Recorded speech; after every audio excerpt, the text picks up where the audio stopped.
Salut, mesdames et messieurs, bonsoir. Merci de nous rejoindre pour cette édition en français de la TNL.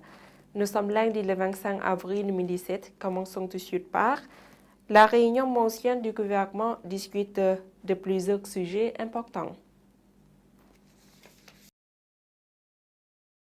Le gouvernement a accepté la semaine dernière d'établir une société commune État-privé pour développer le projet en vent après que le Vietnam a donné un feu vert pour utiliser le port maritime dans sa province centrale de Ha Tinh. L'accord a été conclu lors de la réunion mensuelle du cabinet pour avril présidée par le Premier ministre Thongloun Sisoulith qui a pris fin vendredi après 2 jours de travail. La réunion a été rapportée sur le concept de développement du projet et le cabinet a approuvé sa direction de développement, a déclaré le porte-parole du gouvernement M. Telen Yepohin. Le gouvernement vietnamien a accepté d'accorder une concession de 50 ans au Laos pour développer le projet qui pourrait se prolonger. Les premières estimations suggèrent qu'une fois que le projet est opérationnel, on réduirait les coûts de transport de manière significative. Cela permettra au Laos enclavé d'accéder à une route commerciale maritime, a souligné M. Yepohin. Il a ajouté que de nouvelles négociations seront organisées par les parties permanentes pour discuter des détails du projet et que le projet figurera parmi les sujets qui seront présentés lors de la prochaine visite officielle au Laos du Premier ministre vietnamien Nguyen Xuan Phuc prévue les 26 et 27 avril. La réunion du cabinet de la semaine dernière a également examiné les documents à soumettre à la session ordinaire de l'Assemblée nationale qui doit avoir lieu du 25 avril au 18 mai. Les participants ont échangé des points de vue sur la vision du développement et de la stratégie 2030 élaborée au développement du secteur des finances jusqu'en 2025. Un rapport sur la gestion des prix sur les marchés locaux et des mesures pour lutter contre la hausse du prix des produits ont également été discutés. La réunion demandait au secteur concerné de bien préparer toutes les conditions nécessaires pour faciliter le développement de divers projets d'investissement, en particulier les méga-projets comme le projet de chemin de fer chez Laos dont la construction est en cours. Le cabinet a demandé aux organes compétents d'accélérer l'identification des sources de revenus et d'améliorer le mécanisme de recouvrement des recettes. La réunion a dit aux autorités de veiller à ce que le salaire des fonctionnaires soit payé régulièrement, en particulier pour ceux qui travaillent dans les collectivités éloignées. Le cabinet a également chargé les départements concernés de continuer d'accorder une grande importance aux problèmes sociaux, y compris la question actuelle émergente où les investisseurs se mobilisent illégalement concernant le paiement des dépôts. Les autorités ont dit de rationaliser les mécanismes de services à guichet unique de manière transparente pour faciliter les affaires afin d'attirer davantage d'investissements. Le cabinet a également promis de gérer et de stabiliser les devises pour assurer la fluctuation des monnaies. Inauguration du mémorial militaire dans la capitale Vientiane. La cérémonie s'est déroulée le 20 avril 2017 au commandement militaire de la capitale Vientiane en présence de M. Lê Hồng Sen, vice-président du comité d'administration de la capitale Hanoï, du colonel Sipon Chansombong, chef du commandement militaire de la capitale Vientiane. Les travaux ont commencé en octobre 2016 avec le soutien financier du commandement militaire de la capitale Hanoï d'un montant de 8 milliards de dong. Ce projet vise à marquer les 40 ans du traité d'amitié et de coopération Laos-Vietnam et le 50e anniversaire de l'établissement des relations diplomatiques entre les deux pays.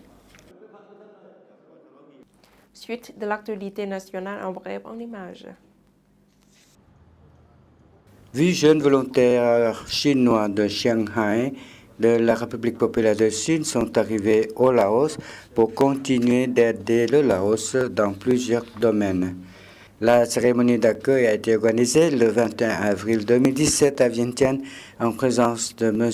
Alunsai Sunnalat, secrétaire adjoint du comité exécutif de la jeunesse populaire révolutionnaire Lao, de M. Wang Shihun, attaché économique de l'ambassade de Chine au Laos et des parties concernées.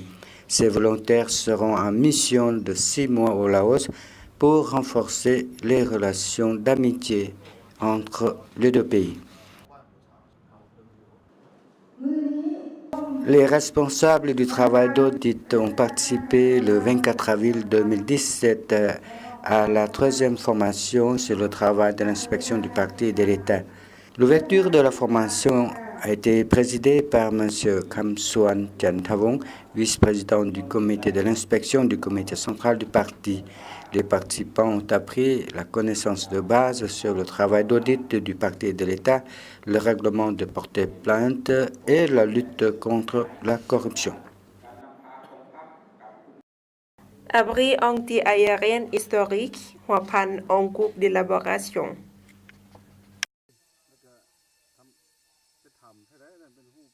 L'abri historique à la bombe qui a servi de bunker pour l'ancien président Khamtai Siphandone face à l'escalade de la guerre et l'agression impériale dans la province de Huapan il y a des décennies est développé comme un site touristique.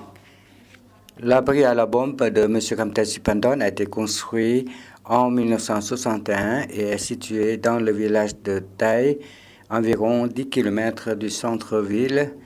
Une route de 7 km est pavée, tandis que les 3 autres sont non scellées.